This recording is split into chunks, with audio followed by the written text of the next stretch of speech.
to the top, top, top, top.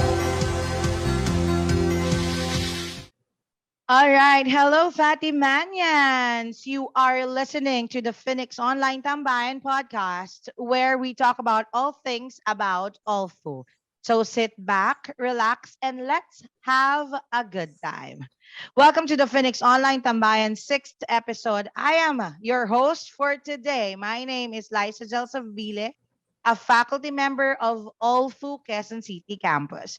Today we'll be accompanied by an achiever that OLFU is truly proud of, being the home of the Topnotchers, seeing our students rise to the top and come out as achievers in licensure exams, never fail to warm up our hearts and motivate us to continue our service with a meaningful purpose and honing students to become successful professionals. Join me today to talk more about this, one of the new additions in OLFU's Top Notchers this year. Ladies and gentlemen, let's give it up for the College of Nursing alumna, Nora Jane Staveley. Hello, ma'am. Hello, everyone. Hi, Nora. Magandang araw sa'yo, Nora. Magandang araw din po, ma'am, at sa lahat po ng nakikinig po. All right. So, tell me something about yourself muna, Nora, to begin with. So first of all, I'm Nora Jane Staveley. I'm a graduate of BS Nursing just this January 2022, and I just recently passed the board exam. And as of the moment, I'm still a bit living in the surreal world of being a Topnotcher. I never expected this, so it's just trying to digest it as up till now. All right, okay Ana. From student to Topnotcher real quick, ha? And well, before the topic that we have today is journey to being an OLFU or Our Lady of Fatima Topnotcher, no? But at this time, of course, I would just like to ask first, who is Nora as a student? Well, actually, ako po kasi average student lang talaga ako na medyo masipag. Kasi ayoko bumagsak. Tapos minsan kasi, di ba, nagiging leader ka. So, yung responsibilities, nagkakaroon ka ng additional responsibilities. So, siguro, yun yung factor na nakatulong. Kasi, hindi naman ako sobrang talino eh. I was never the brightest bulb. And I was never a genius, lalo sa math. So, pretty much, masipag na bata na nagsusurvive. Wow. So yun na ang technique natin ha, sa mga nanonood dito ha. Alam natin ang technique. First thing, dapat maging masipag. Coming from a top-notcher. Thank you. Thank you for sharing that. And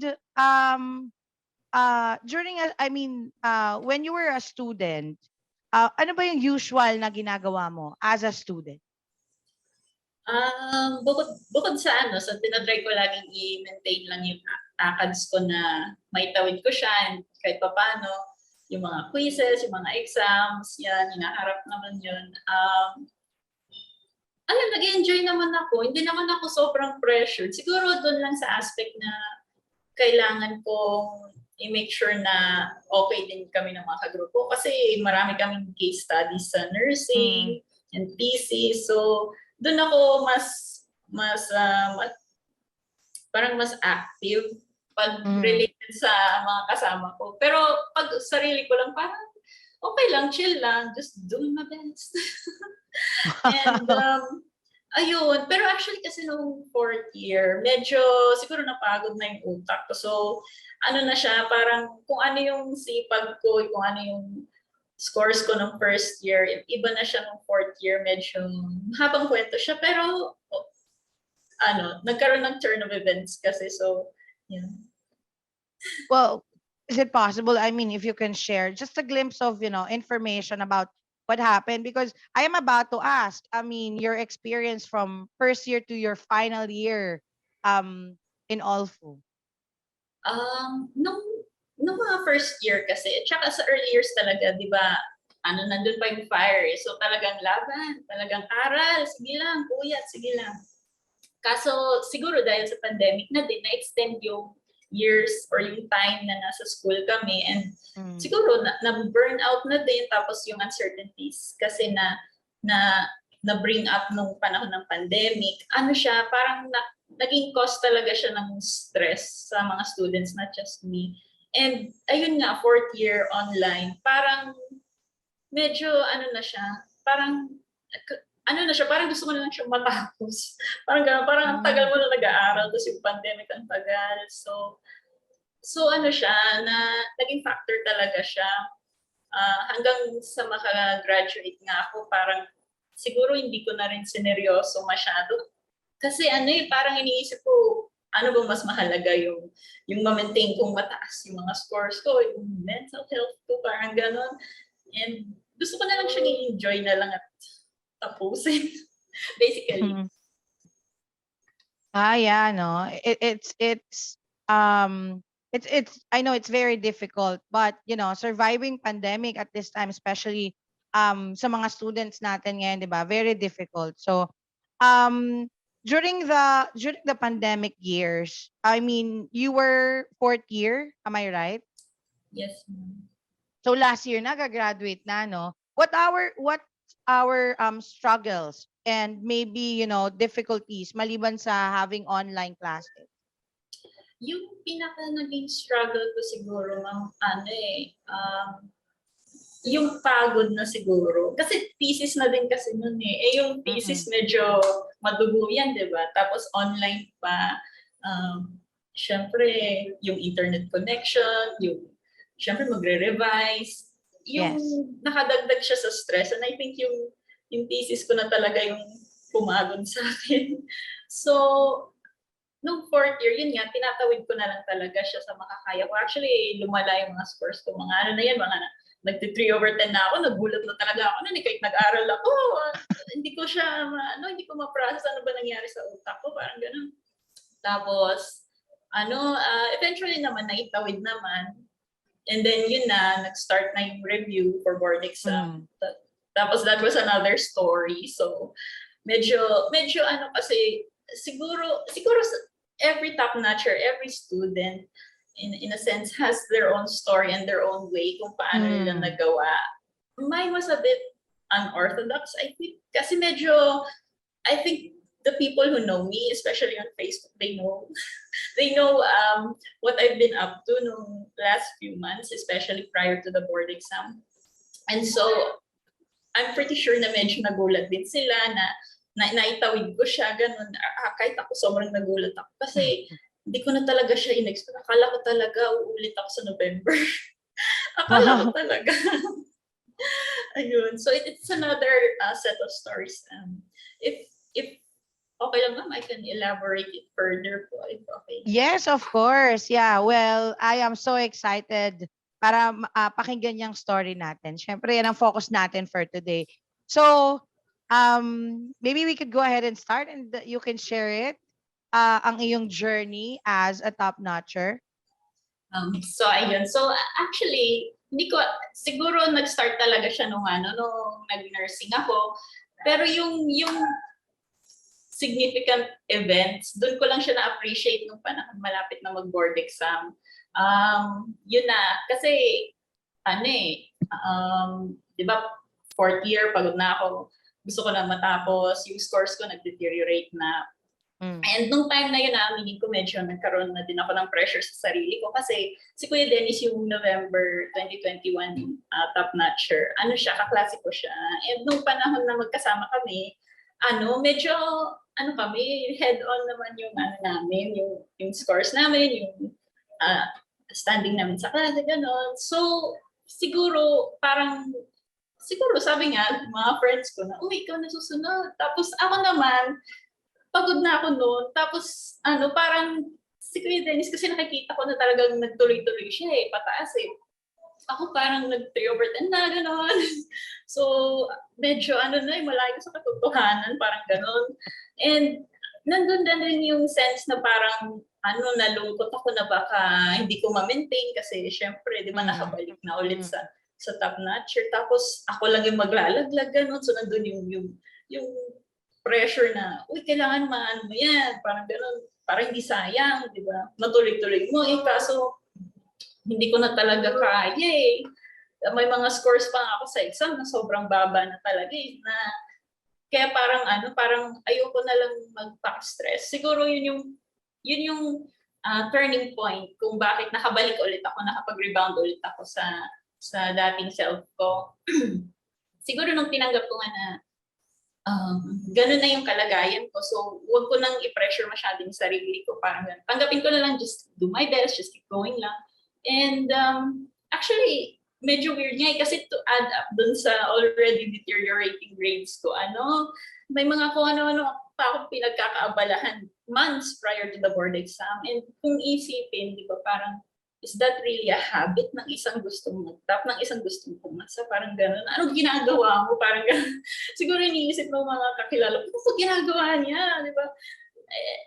Sabi ko naman, parang, siguro na iba na rin yung goals ko. No? May mga iba na rin akong gusto talaga na ma-achieve. So, medyo nalihis yung landas ko. Pero, alam ko naman yung pinasok ko na yung risk noon. Hindi ko lang siya na-appreciate talaga yung gravity ng risk na yun.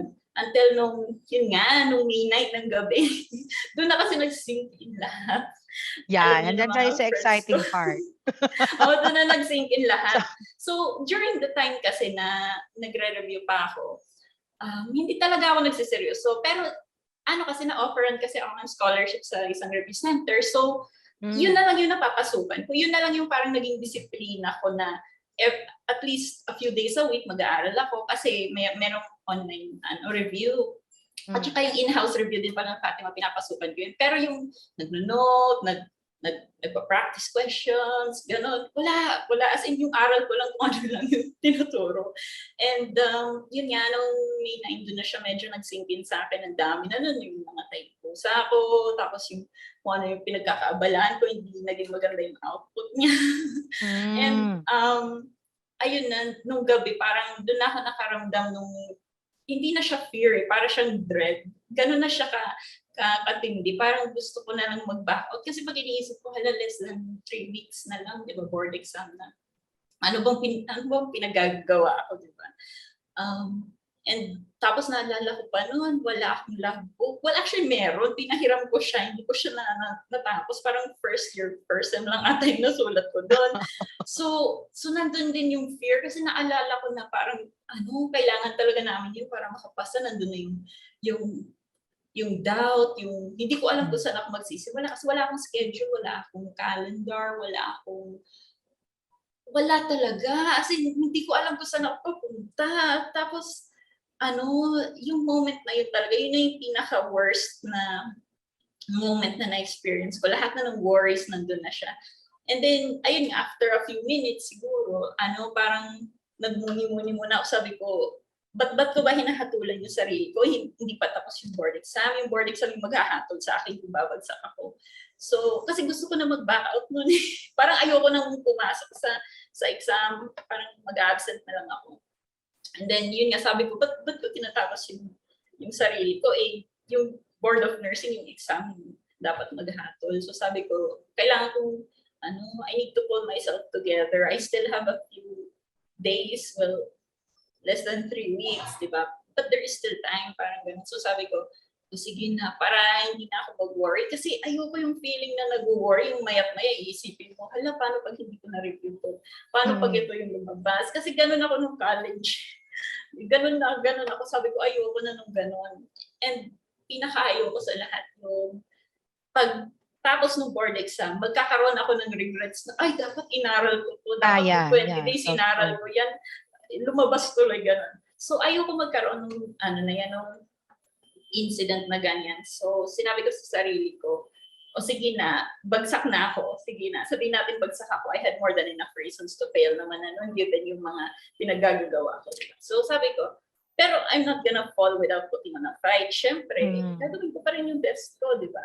It's for my own peace of mind na lang na at least, pag lumabas ako sa exam mo, masasabi ko sa sarili ko na, okay lang yan. Kung ano man yung, kung hindi man lumabas yung pangalan mo, you did your best naman during the last 20 days and alam mo yan sa sarili mo na ginawa mo yung best mo. So, try na lang ulit tayo sa November. So, yeah.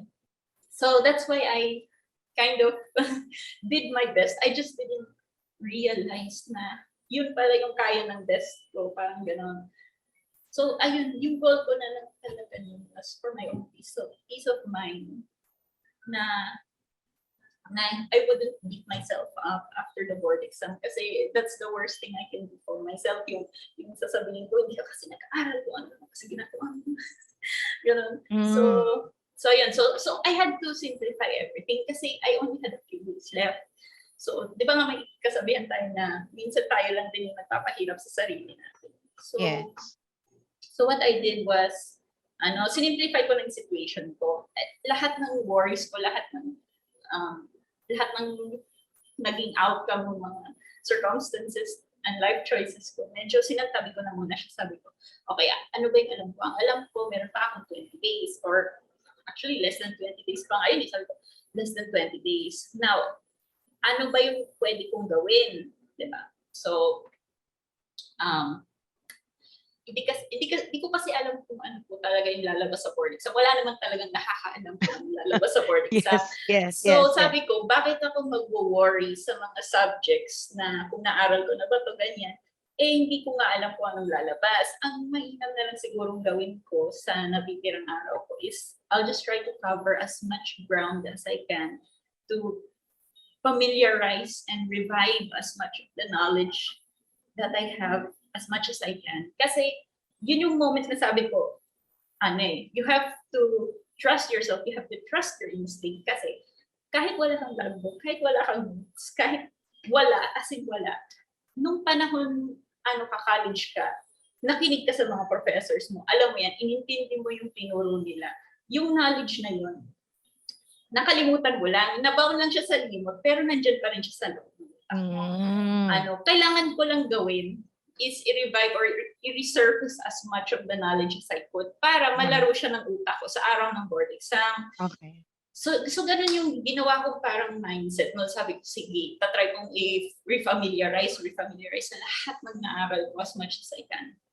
Tapos isa pa, sabi ko, hindi ko rin nakahayaan na yung mga alam kong weaknesses ko na topics, hindi ko masagutan sa board exam. Alam kong weakness ko siya. Halimbawa yung sa chest tubes. Lagi ko nakakalimutan kasi may mga battles kasi kami may mga battles kasi kami need na parang tandaan kung ano yung nangyayari sa mga battles na yun. Okay. And so, lagi ko siya nakakalimutan. As in, lagi ko siya nakakalimutan. Iintindihin ko, aralin ko, tapos makakalimutan ko na naman. So sabi ko, basta pag naisip ko siya, alalahanin ko ulit. Kasi mamaya, lumabas yun sa board exam, tapos hindi ko siya masagutan. Kasi hindi ko siya inaral nung panahon. May time pa ako para mag-review, parang gano'n. So gano'n lang yung naging mindset ko. Tinry ko talagang alalahanin lahat ng weaknesses ko para come the board exam, yung mga questions na hindi ko alam sagutin, at least yun yung mga hindi ko kasi talaga alam.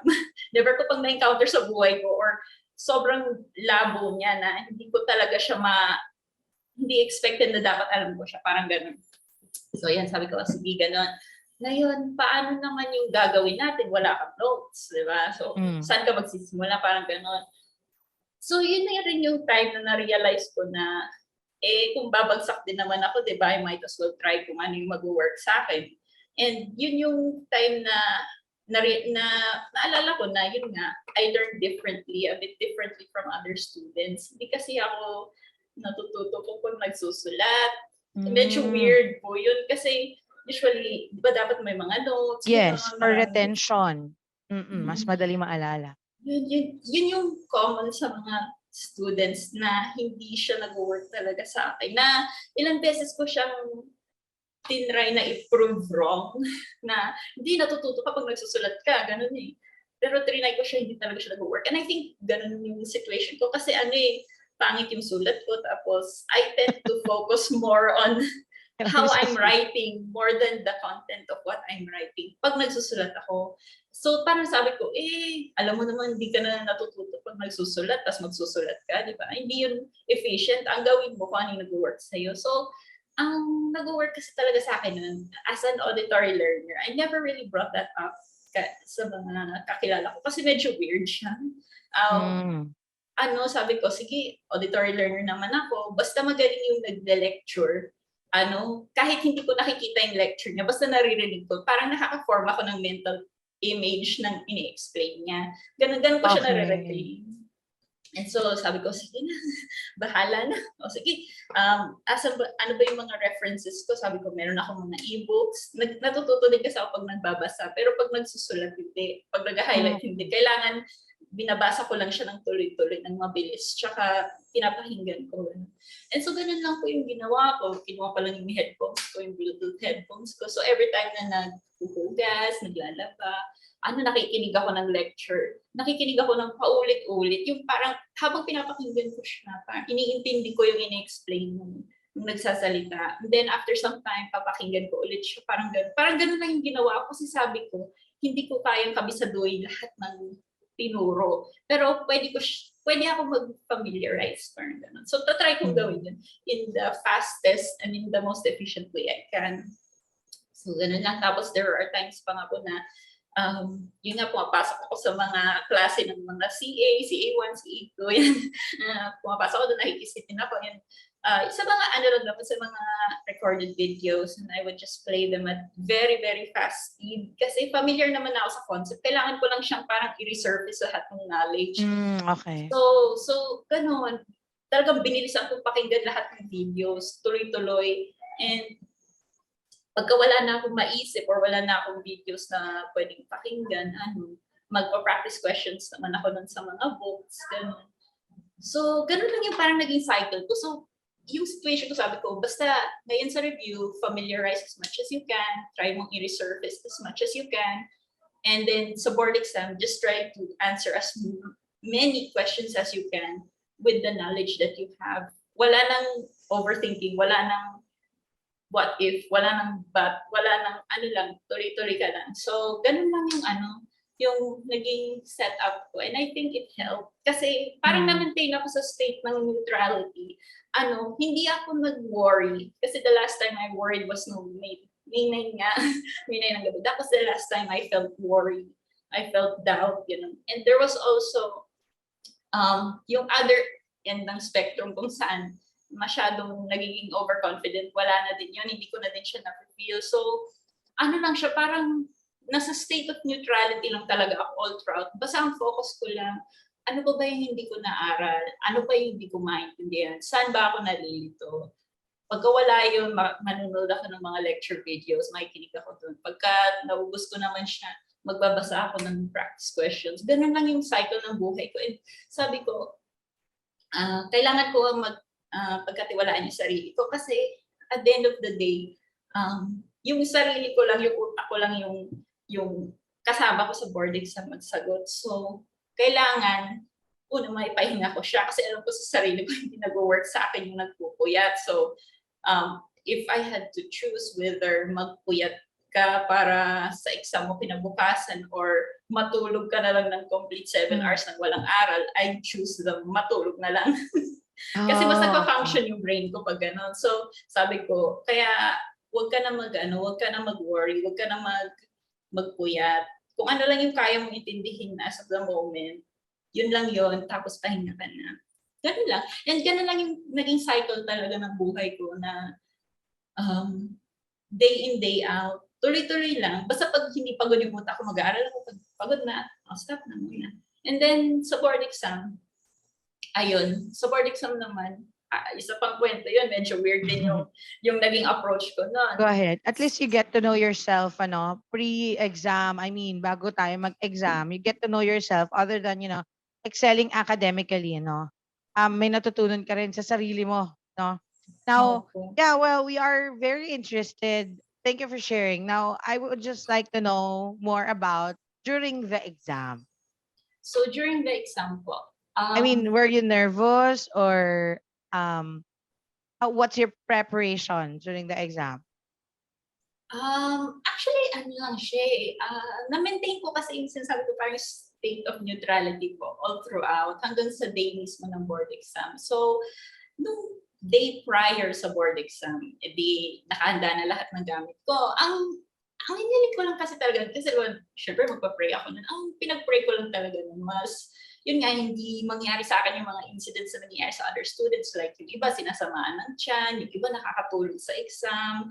So, yun lang yung mga hinilig ko. Tsaka makarating ako in one piece kasi yung makauwi din ako ng buhay, parang gano'n. Syempre, tapos yun nga, ayokong as much as possible, hindi ako malutang. Kasi alam ko na weakness ko talaga yung college pa lang. Yung sa sobrang hindi ko napapansin, may mga keywords doon sa question na nag-change nung mismong tanong. And pag hindi mo siya napansin, like yung mga words na except, yung mga not, gano'n, hindi ko siya napapansin. Alam kong yun yung weakness ko. So sabi ko, basta gising tayo dapat. Actually, the day nga before, the day ng board exam, pag gising ko ng umaga, parang tinungga ko ata yung 500 ml ng kape.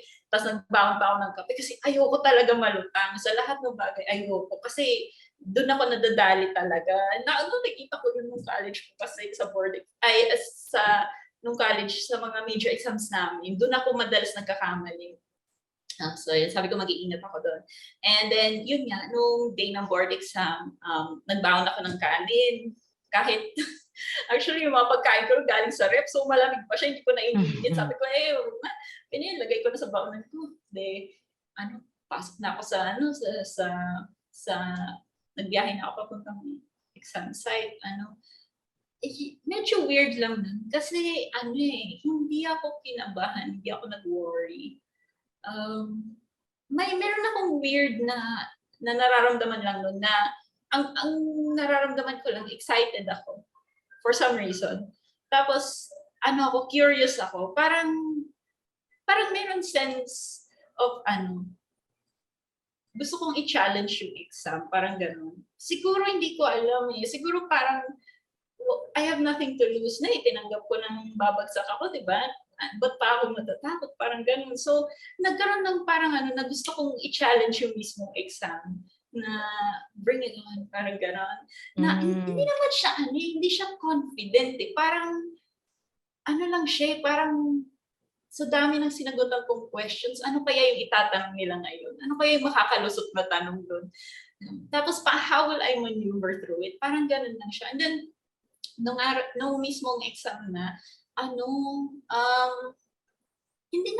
wala naman akong worry, wala naman akong nararamdaman na kakaiba. Parang lang siya, parang exam lang siya. Tapos, ewan ko ba, hindi po ako natatakot, Like, hindi po ako is it like nag-worry. major exams in OLFU? Parang, actually, nung nasa OLFU po kasi ako, lagi po akong kinakabahan. Okay. Pero nung board exam, hindi na. Parang Ay, wow. Pagdating sa board, hindi na kinabahan. Weird. Yun nga po yung medyo weird. Hindi ko siya na-explain. Siguro kasi parang, yun nga, natanggap ko na yung worst case scenario na pwede mangyari sa akin. So, parang it's all a game na lang, di ba? Yung board exam, as in, parang talaga siyang laro. Parang siyang laro nung binabasa ko siya. Parang, sabi ko, basta pag may isang question na tinuro, alam kong tinuro dati, I will get that question right. Kasi lahat nung related sa na yun, lahat ng knowledge, na-resurface ko na siya. So alam ng utak ko kung ano yung isasagutin. As in, literal na parang laro lang po siya. Parang get as many correct answers as you can. And yung the way na mag-isip yung utak ko, medyo weird siya. Kasi parang, kunwari may question. Meron po kasi question sa amin, ano daw po yung gamot na para sa pain, sa UTI. Tapos sa isip-isip ko lang, alam ko ito yung mahaba na nagsisimula sa letter P na mahirap kasi. So, chinik ko po yung mga choices. Oh, ito yung P. Okay, bilog.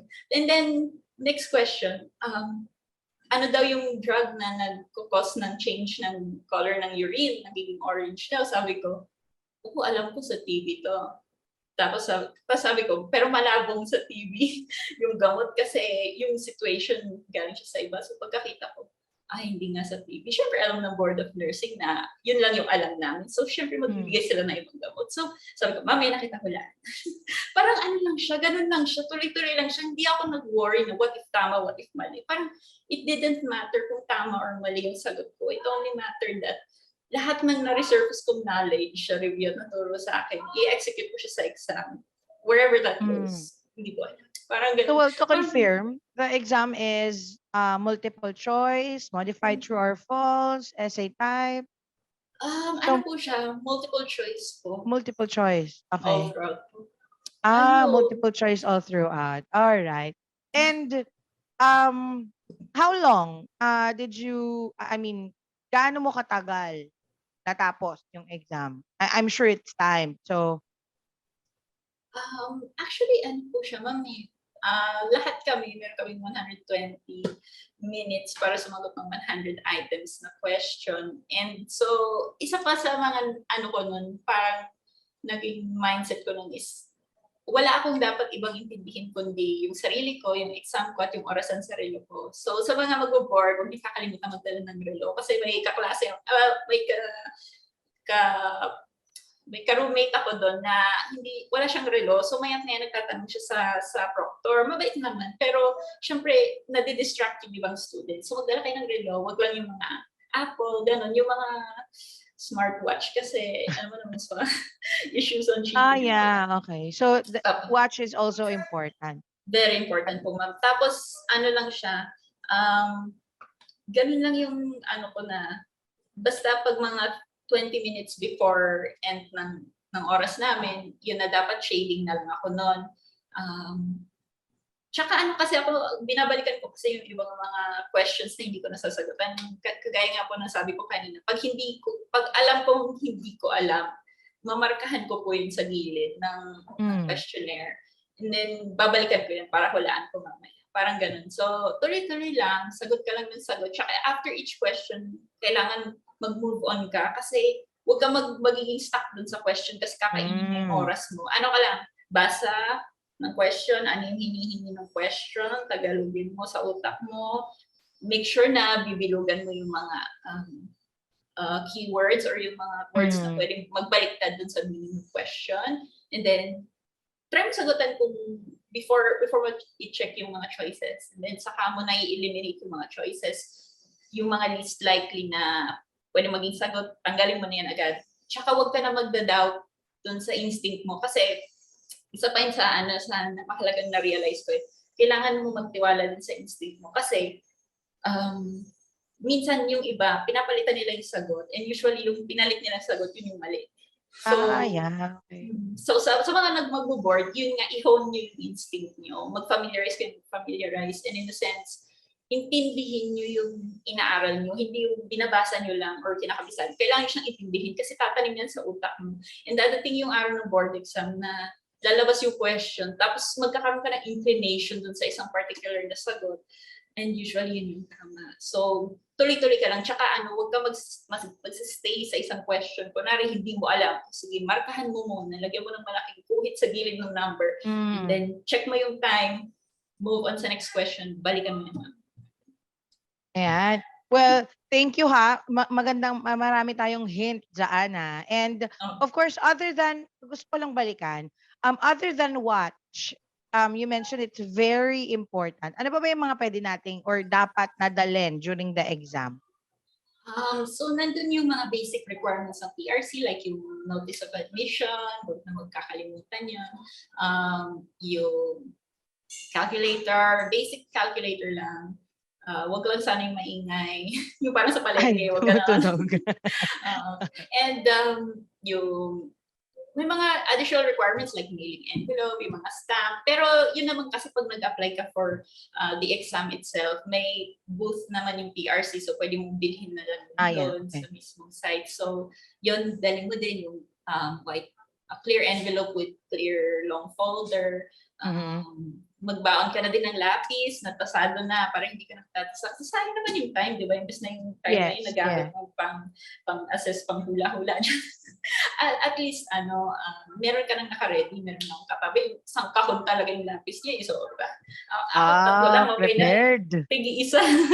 Pero, tsaka naman, after naman ng bawat exam, meron naman parang 1 hour and a half or 1 hour na wala kang gagawin, kundi kumain siguro. Pwede ka magpasa ulit. Okay. All right. Go ahead. Last na pala, ma'am, Go ahead. huwag kakalimutan magdala ng jacket kasi malamig sa room minsan. Mm. Tapos, yung jacket kasi pwede mo lang siyang suotin sa loob ng room kasi bawal sa labas. So, I don't know, maybe kasi there were incidents ng mga nangungodigo, gano'n. So, basta Yes. sa loob lang siya. Tapos yung mga babae dapat nakatali yung buhok, nakaipit siya.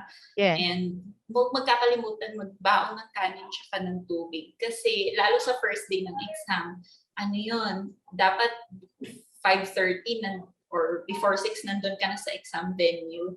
And then hanggang 4:30 ng hapon, hindi ka pwedeng lumabas ng site, nandun ka lang. And what if walang pagkain, walang tubig dun sa exam site? Hindi ka pwede bumili sa labas. And that happened to some of my roommates na wala silang kanin. Tapos wala silang tubig. Buti na mabait yung proctor. So magbaon ng tubig. In my case kasi nagbaon ako ng kanin kasi sabi ko, kasi ako yung utak ko kailangan niya talaga ng kanin. Hindi mag-work yung mga tinapay. Yes. And so yun lang ginagawa ko. Tsaka kasi every time na may break after ng exam, nakalimutan ko pala i-mention, yung cellphone kasi kukolektahin yun before mag-start yung first exam. So, during your break time, nasa sayo kung anong gagawin mo nun. Ako, kumakain lang ako ng mabagal nun, pampalipasan ng oras. Pwede ka mag-review, pero I don't recommend it anymore. I don't recommend na nagre-review ka, especially on the day ng board exam. Kasi, tendency niyan, mapapraning ka. Yung parang, mag-worry ka na, what if ito yung lumabas, what if yan yung lumabas. And hindi mo na at hindi ka na na-relax. One thing na na-realize ko, yung utak kasi natin, meron siyang brain power na parang gasolina. So pag hinahayaan mo na nauubos yun sa ibang bagay, wala ka nang gagamitin mamaya sa mismo exam. Diba? So parang use it wisely. Pag wala kang ginagawa, magpahinga ka, magtiwala ka lang sa sarili mo. Kasi a lot of the questions din sa board, napansin ko, parang medyo common sense lang siya. Also very, very new. Common sense lang siya. Parang gamitan mo lang siya konting common sense, makukuha mo ng sagot. So, don't overthink. Yun talaga, wag ka mag-overthink kasi maliligaw ka ng landas mo. And I think, isa yun sa mga bagay na, lalo yung mga nakikita na ng potential ngayon, huwag niyong i-pressure yung sarili mo, huwag kayo mag-overthink. Kasi napansin ko din yung medyo weird sa board exam since very unpredictable siya. Minsan kung sino pa yung kaklase mong average student, sila yung nakakapasok sa top 10. Bakit? Siguro kasi hindi sila nag-overthink. Lang sila parang, ano ba yung hinihingi ng question? Ito na lang yung alam ko, ito na lang. Ganun na ang yung utak sa board exam. The more na mag-overthink ka, the more na maliligaw ka, and the more na maliligaw ka, the less likely na makakapasok ka. So chill, kalma lang. Alam mo yung sagot. Focus ka lang. Huwag mag-overthink. Yan. Very nice from a Topnotcher, ha? Huwag mag-overthink at maging masipag. Ayan. Meron mga takeaways na tayo dyan, ha? And how about after the exam? Very quick. I mean, after the exam, how does it feel? I mean, ano ang naramdaman mo after the exam? Do you feel okay or comfortable na, okay, I did my best, and actually, how's that? Medyo kakaiba din siya. Kasi, di ba na-mention ko po, the last time I worried was nung May 9 ng gabi. The next time I worried again was the day after ng board exam. So, na-maintain ko yung state of neutrality and focus all throughout hanggang sa exam. At alam ko yun, kasi nung nag-submit na ako nung last exam ko, nung second day, parang nagbuntong hininga lang ako. Sabi ko, eto na talaga, wala na. Tsaka hindi ako nag-worry. Wala talaga, hindi ako nalulungkot, hindi ako nag-aalala. Parang lang siya, parang ito na yung papel, ito lang talaga. So, whatever happens, okay na. So, pinasa ko sa proctor. Ako naman yung last na nasa classroom. And nung pauwi na ako, doon na lahat ng yung ibang thoughts ko, like yung self-doubt or yung gusto mong malaman kung tama yung mga sinagot mo sa exam, yun, pwede mo na siyang alamin after na ng board exam. Is there any chance? Yeah, well, dapat maalala mo lang yung question and then you'll find time to search it. Okay. Ang advice ko kasi sa amin nun, ma'am, is huwag mag-search after ng first day kasi pag nakita niyo kung mali yung iba yung sinagot, tendency panghihinaan ka na ng loob sa second day. Ah. So parang remember, you still have another exam. Focus ka lang, tuloy-tuloy ka lang. It's like wading through a storm. You have to keep your head up, your feet on the ground, and your focus in front of you. And don't look back hanggat hindi mo pa natatawid. Saka ka na maghalumpasay, mag-doubt. Pag natapos mo na yung 5 exam, kasi mapuputol yung focus mo. Pag naputol yung focus mo, mahihirapan ka nang bumalik sa focus. So, ganun yung nangyari sa akin. Nung after na board exam, naalala ko yun, naglalakad na ako pa uwi. Tapos doon ko na inisip, search ko nga mamaya yung mga sinagutan kong hinulaan ko. And then, sabi ko, hala, mali pala to. Tapos sabi ko, hala, self-doubt. Tapos sabi ko, okay lang, tapos na yung exam, hindi ko na kailangan yung focus ko. So ganun lang yung naging mindset. And it's done. Nasagutan mo na di ba? So wala na. I mean, right. It won't affect the results na kasi yung focus mo, kailangan mo maintain mo siya hanggang sa may tawid mo yung 5 exam. And in my case kasi, tapos na. So, okay na maputol yung focus ko. Okay na kung gusto ko umiyak, okay na. Sige na, go na. Kung gusto na mag-party, mag-volleyball, go na. Pero yun lang yung pinaka-importante na realize ko, yung focus talaga. I-maintain mo lang siya. Basta, huwag ka muna mag-self-doubt. Huwag mo munang hatawin yung sarili mo. Ano ka lang. Hagat nandiyan ka pa sa review, nandiyan ka pa sa exam, keep going straight, keep going lang. Tapos pag natapos na yun, saka na lahat. Tapos, yun nga, medyo parang feeling ko medyo naging tao ulit ako. Hindi ko nga po alam kasi nung board exam, parang I was this another person, parang gano'n na wala akong ibang iniisip, kundi yun lang, yung kung ano lang yung need kong aralin, and then yung mismo exam ko, ano yung need sagutan, gano'n. And then after that, parang nakahinga na ako na parang may tao na ulit ako, pwede na akong magtamad-tamad dyan. Parang kasi siya, parang I guess I unleashed my best. Yun nga. I unleashed my best nung board exam. Nung last 20 days ng review ko and nung board exam, na-unleash ko siya. And it was also more like unleashing a beast. Parang ganon. Kasi, of course, it's an achievement, diba? It's weird nga din po. Super. Kasi, and feeling ko talaga, ibang tao talaga ako nung last, hanggang sa matapos ko yung exam. Tapos naging tao na lang ulit ako after. Kasi doon ako nakaramdam ng emosyon. Sa emosyon. magiging tao. But how's your experience when you have the result already? Ayan, dyan tayo sa exciting part. Gusto kong malaman na yung experience mo. I mean, how does it feel nung nalaman mo na yung result? Yung result mismo, sobrang nagulat ako. Sobrang nagulat po ako nun kasi hindi ko siya in-anticipate na ganun kaaga. Tapos, hindi ko rin inakalang ganun pala yung magiging result. Kasi sabi nga nila na after na board exam, nandun na yung period of anxiety habang nag-aantay po for the result. And naramdaman ko po yun. For the longest, nag-aantay ka ng super tagal. Oo, tapos nag-aantay. Tapos parang nandun na yung pumasa kaya, umabot kaya. Ang dami kong mali. Nung chinek ko ulit yung questions, parang ganun. And so, yung ginawa ko na lang nung time na yon after no board exam. Actually, ang ginawa ko nung first day after ng board exam, nanood na ako ng mga movies na gusto kong panoorin, gano'n. And then, nag-decide ako na maglinis ng unit ko kasi iniisip ko, what if the worst happens? Hindi ko makita yung pangalan ko dun sa list. And, edi iiyak ako noon, siguro mga 1 week ako madidepress. So sabi ko, prepare na yung sarili para ma-depress.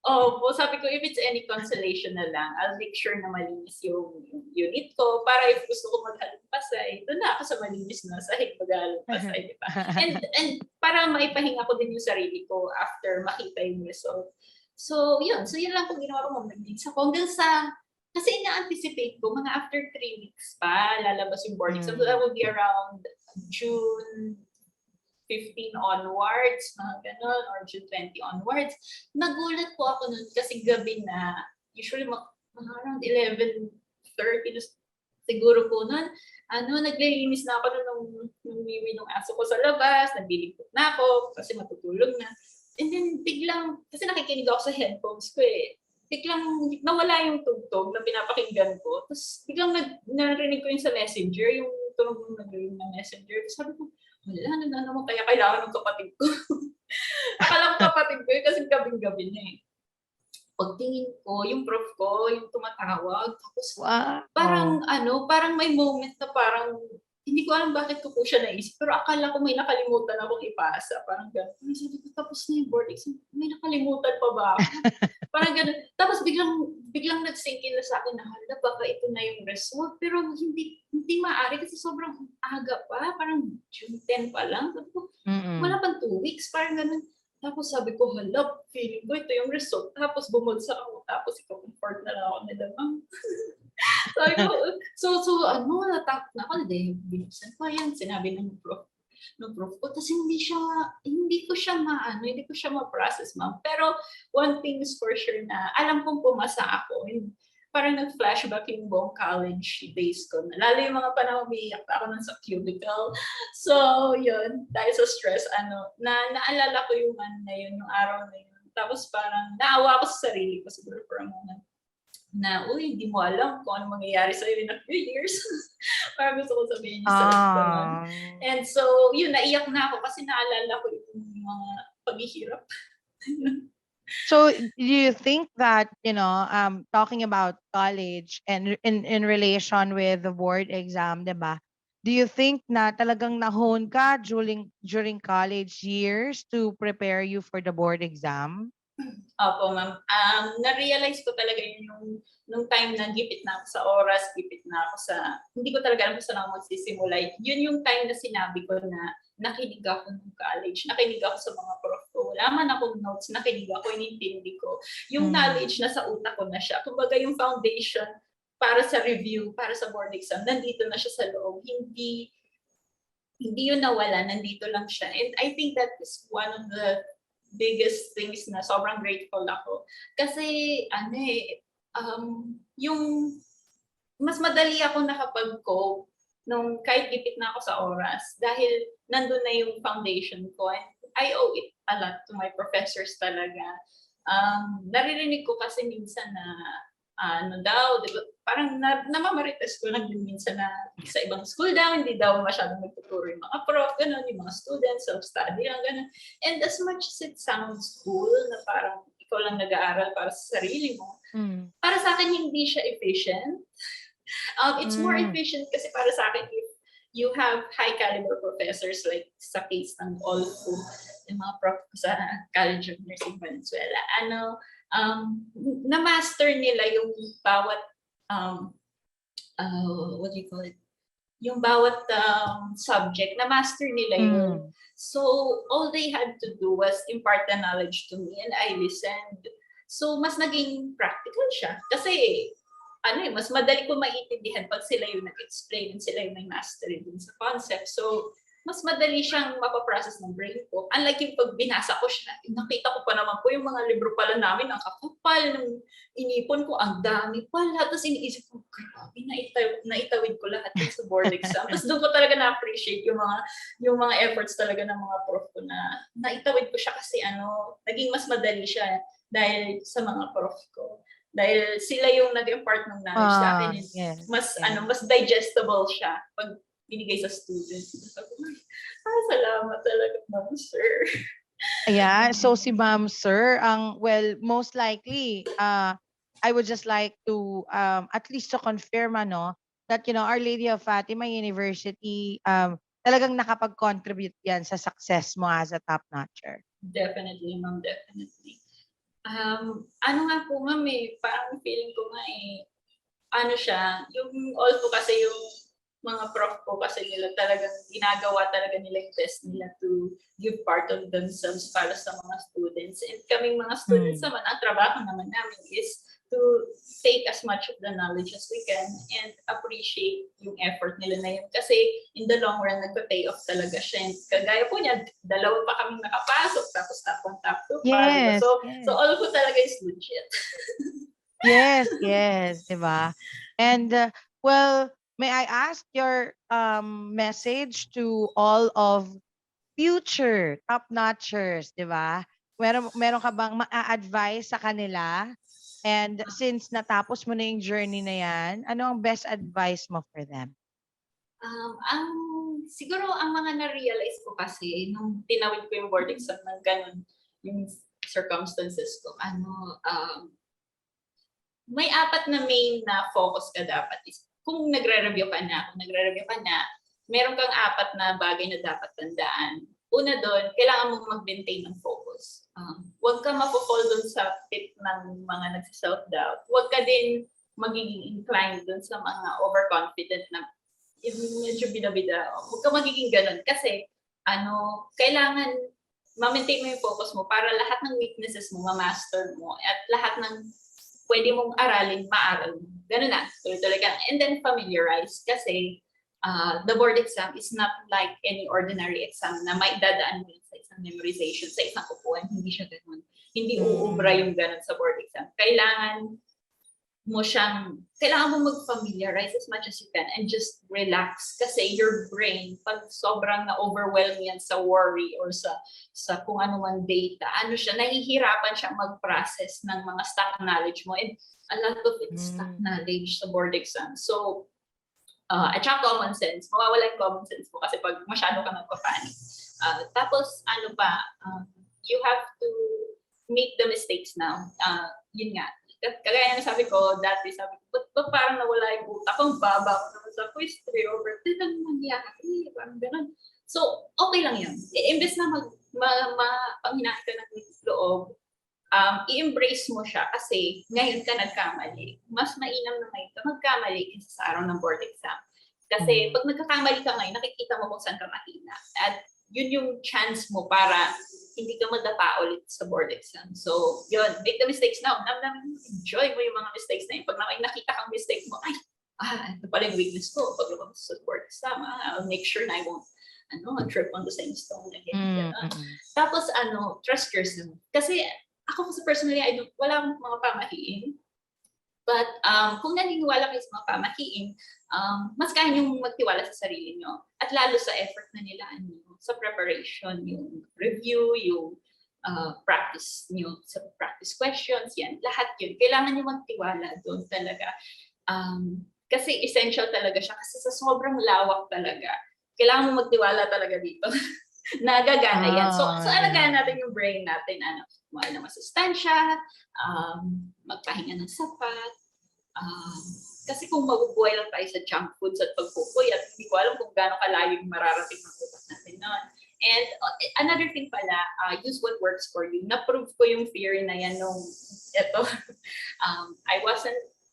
didn't work for me yung nagsusulat, but it worked for me na as an auditory learner, yung makinig ako sa mga malaman na lectures, nagbasa ng mga books. So, yun yung nag-work sa akin. And sa review kasi, huwag na sana masyadong mag-dwell sa mga books na makakapal kasi tapos na yung era na yun. Nandito na tayo sa panahon kung saan, parang alam mo na yun, i-refine na lang natin. And maraming books na mas simplified na pwedeng gamitin para maging mas efficient tayo sa time kasi you're gonna need to cover as much ground as you can sa review para maitawid yung board exam.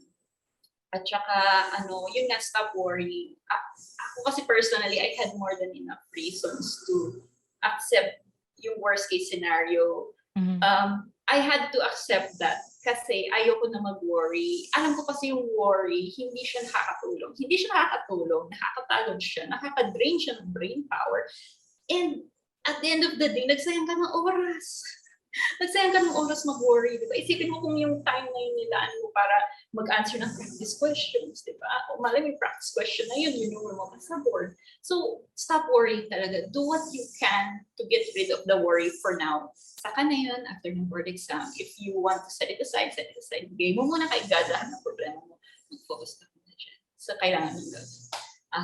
Ayun lang. Tapos, tuloy-tuloy ka lang. Wag kang panghihinaan ng loob. Huwag ka din maging parang bida-bida or overconfident kasi magiging blinded ka. Hindi mo makikita yung weaknesses mo. Don't fall into those pitfalls ng mga mistakes. Just keep focus ka lang, tuloy-tuloy ka lang. Enjoy mo siya. Enjoy mo lang. Yeah, thank you, Nora. We've learned so much, ha? Una, napakadami nating takeaway from this conversation. I mean, from this interview, di ba? Una pa lang maging masipag, of course, and do not overthink, di ba? Truly, Our Lady of Fatima being the home of top-notchers, di ba? Isa si Nora sa example natin na talagang from Our Lady of Fatima na talagang magiging at kayang-kayang maging top-notcher. Maraming salamat, Nora, for being here today, of course, and for sharing your experience. Ayan. Para naman for our incoming students next school year, of course, get ready to the next top-notcher through the hybrid Fatima learning experience, also known as HiFlex. It is a groundbreaking approach involving face-to-face, online, and hybrid learning. But do remember that our face-to-face and hybrid classes, it depends on, the current health conditions, diba? Yung course curriculum natin, and of course, yung safety ng mga students natin. Ayan. So, maraming salamat, Nora, for sharing, of course, your knowledge, your experience, and of course, in behalf of Our Lady of Fatima, we would like to congratulate. Oh my God, parang pili ko, talagang nagsisink in na talaga sa iyo lahat to, no? So, congratulations, Nora. And ikaw talaga ang one of the best examples of, an OLFU student. OLFU student all the way to being a top-notcher. Maraming salamat Thank for you, ma'am. today. Thank you, Ayan. everyone. Good luck and rise to the top. Kaya nyo yan, Yes. kaya nyo yan. Siyempre, Naniwala ko sa rise to inyo. the top, di ba?